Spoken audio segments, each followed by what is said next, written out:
स्नेहनील art of teaching या चॅनलवरती आपल्या सर्वांचं स्वागत आहे. विद्यार्थी मित्रांनो, महाराष्ट्रातील जे 12वी सायन्सला विद्यार्थी आहेत या संपूर्ण विद्यार्थ्यांकरिता आनंदाची बातमी आहे. विद्यार्थी मित्रांनो, मग आनंदाची बातमी कोणती? तर विद्यार्थी मित्रांनो, आपल्याला सर्वांना बीएससी नर्सिंग जर करायचं असेल, मुली असतील मुलं असतील, या सर्वांना आनंदाची बातमी आहे. कारण बीएससी नर्सिंग जर करायचं म्हटलं तर आपल्याला माहिती आहे की कोणत्याही कॉलेजमध्ये तुम्ही बीएससी नर्सिंग करणार असाल तर विद्यार्थी मित्रांनो आपल्याकडनं फीज मागवली जाते आणि ती जी फीज असते ते 1.5 लाख, 1 लाख, 85, 90 हजार रुपये ते मागितलं जातं. एससी एसटी ओबीसी ज्या मुली आहेत आपल्याला माहिती आहे की आपल्यासाठी फ्री एज्युकेशन आहे. मग या माध्यमातून आपल्याला फ्री एज्युकेशन कसं घेता येणार आहे? ग्रामीण भागातील, तळागाळातील, आदिवासी, मागास, दलित जे विद्यार्थी आहेत, होतकरू विद्यार्थी आहेत, यांना मात्र याचं अज्ञान असते आणि त्यामुळे हे विद्यार्थी ते जरी स्वप्न ज्यांना बीएससी नर्सिंग करायचं असलं तरी ते फीजमुळे ते विद्यार्थी करू शकत नाहीत. विद्यार्थी मित्रांनो, याकरिता आपण संपूर्ण अपडेट आहे आणि ज्या काही गोष्टी असणार आहेत त्या तुम्हाला सांगणार आहोत, जे फ्री कसं करता येणार आहे. विद्यार्थी मित्रांनो, तत्पूर्वी माझ्या या चॅनलला आपण पहिल्यांदा आला असाल तर माझ्या या चॅनल तुम्ही सबस्क्राईब करा, जेणेकरून येणारे जे अपडेट असणार आहे आणि आपली जबाबदारी सुद्धा या चॅनलच्या माध्यमातून आपण प्रवेशाची घेणार आहोत. आपल्याला माहिती आहे की बीएससी नर्सिंग करायचं म्हटल्यानंतर तर आपल्याला 12वीत आपल्याला सीईटीचा फॉर्म भरायचा आहे. मग सीईटीचा फॉर्म कधी भरणार आहे? फॉर्म कधी निघणार आहे? तर विद्यार्थी मित्रांनो, आपली एक्झाम होणार आहे त्यापूर्वीच आपल्याला फॉर्म भरावं लागतं आणि आपल्याला माहिती आहे की आपली एक्झाम 11 फेब्रुवारीपासून आहे. विद्यार्थी मित्रांनो, हे लक्षात घ्यायचं आहे की फॉर्म भरायची जी तारीख आहे ती 28 तारखेपासून सुरू झालेला आहे अर्ज करणं, म्हणजे कालपासूनच हे अर्ज करणं सुरू झालेलं आहे आणि आपल्याला लास्ट डेट असणार आहे की 28 जानेवारीपासून तर 28 फेब्रुवारी पर्यंत आपल्याला अर्ज करता येणार आहे. एमएससीईटी सेलच्या साईडवर जर आपण गेलात तर आपण नक्कीच फॉर्म भरून घेऊ शकता विद्यार्थी मित्रांनो सीईटीचा. मग आपल्याला माहित आहे पीसीएम आणि पीसीबी ग्रुपच्या दोन्ही ग्रुपचे आपल्याला फॉर्म भरता येत आहे. तर ज्या विद्यार्थ्यांना बीएससी नर्सिंग करायचं त्यांनी पीसीबी ग्रुपचा फॉर्म भरायचा आहे आणि ज्यांना इंजिनिअरिंग कडे जायचं आहे त्यांनी पीसीएम ग्रुप कडे जायचं आहे आणि दोन्ही फॉर्म भरणं गरजेचं आहे. कारण हे सांगतो विद्यार्थी मित्रांनो, जर तुम्हाला नर्सिंगला जर नंबर लागलेला नाही तर तुम्ही इंजिनिअरिंग करू शकता, पण जर तिकडे तुम्ही सीईटीचा फॉर्मच भरणार नसेल तर तुमच्याकडे पर्याय नसतो बीएससी प्लेन करण्याशिवाय किंवा इतर बीएससी करण्याशिवाय. म्हणून हे लक्षात घ्यायचं आहे की 500 रुपये गेले म्हणून आपण विद्यार्थी मित्रांनो दोन्ही फॉर्म भरून ठेवणं गरजेचं आहे. मग बीएससी नर्सिंग मोफत कसं होईल याबद्दल बोलतोय मी. तर बीएससी नर्सिंग नंतर आपल्याला माहिती आहे आपला जो स्कोर येतो त्या स्कोरनुसार आपल्याला तुमचा कॅप राऊंड, मग पहिला कॅप राऊंड, दुसरा कॅप राऊंड आणि तिसरा कॅप राऊंड असे 3 कॅप राऊंड असते आणि नंतर इन्स्टिट्यूशनल राऊंड असते. विद्यार्थी मित्रांनो, तर आपल्याला चांगला जर स्कोर असला तर आपण मात्र कॅप राऊंड थ्रू एखादा प्रायव्हेट कॉलेज मिळतं, एखादा गव्हर्नमेंट कॉलेज मिळतं. विद्यार्थी मित्रांनो, मग आपलं एक डोक्यामध्ये अज्ञानीचा हे भरलेला आहे, भूत भरलेला आहे की प्रायव्हेट कॉलेज असेल तर ते फीस द्यावंच लागते, नंतर गव्हर्नमेंट कॉलेज असेल तरी पण काही ना काहीतरी फीस द्यावंच लागते.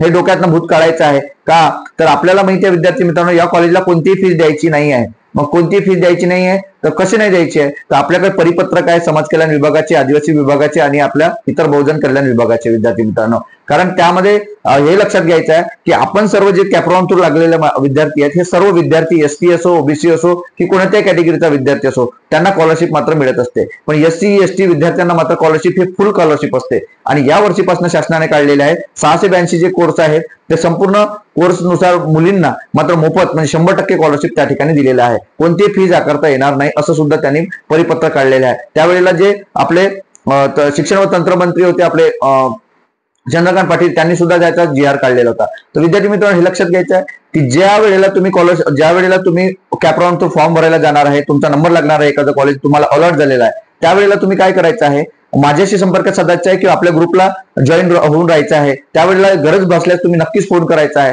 आणि त्यानुसार आपले पैसे सुद्धा त्या ठिकाणी वाचणार आहे.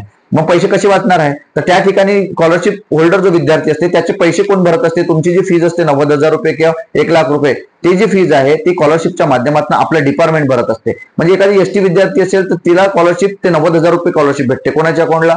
तुमच्या अकाउंटला अर्धे येते आणि त्यांच्या अकाउंटला अर्धे जातात आणि ते फीजच्या माध्यमातून आपण मोफत शिक्षण घेतलं जातं. परंतु कॉलेजवाले काय करतात, तुमच्याकडनं फीज मागतात, तुमच्याकडून 90,000 रुपये मागतात आणि ज्या वेळेला स्कॉलरशिप येईल त्यावेळेला आम्ही परत करू असे तुम्हाला सांगतात. मात्र आपण 2 ते 4 वर्षाचं जे काही नर्सिंग असते, 4 वर्षाच्या नर्सिंग नंतर आपण ते काही पैसे परत घेत नाही आणि कॉलेजने आपण दिलेली फीज आणि स्कॉलरशिप माध्यमातून आलेली फीज असे कॉलेजवाले आपल्याकडून लुटून घेतात. म्हणजे आपली फीज जे घ्यायची नसते ते सुद्धा कॉलेज घेतात आणि आपण नालायक माणूस असतो जे देत असतो आपण आणि त्यामुळे आपलं नुकसान होत असते. पण या सर्व ज्या गोष्टी असते ते कॉलेजचे प्रिन्सिपल आपल्याला सांगत नसते. आपले जे 12वीत असणारे जे कॉलेजचे लेक्चर्स आहेत किंवा जे काही इतर प्रिन्सिपल असेल ते सुद्धा आपल्याला याच्याबद्दल ज्ञान देत नाही. कारण ही जी फीज आहे ही फीज कधीच भरायची नसते. कारण ही फीज जी आहे स्कॉलरशिपच्या माध्यमातून आपलं डिपार्टमेंट, मग ओबीसी विद्यार्थी असेल तर इतर मागास बहुजन कल्याण विभाग देते, एससी विद्यार्थी असेल तर त्यांचा समाज कल्याण विभाग ते पैसे देते आणि एसटी विद्यार्थी असेल तर आदिवासी विभाग आपल्या वतीनं ते पैसे कोणाला देत असतात,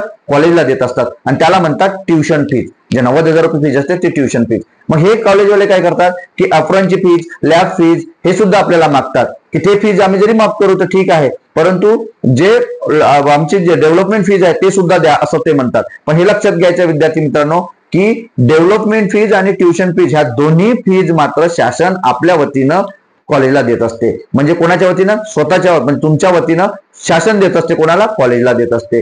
किती? म्हणजे कोणती फीज? ट्युशन फीज आणि डेव्हलपमेंट फीज. म्हणजे 80,000 रुपये तुमची जर फीज असेल आणि डेव्हलपमेंट फीज जर 12,000 रुपये असेल तर असं 92,000 रुपये कॉलेजला शासन देत असते.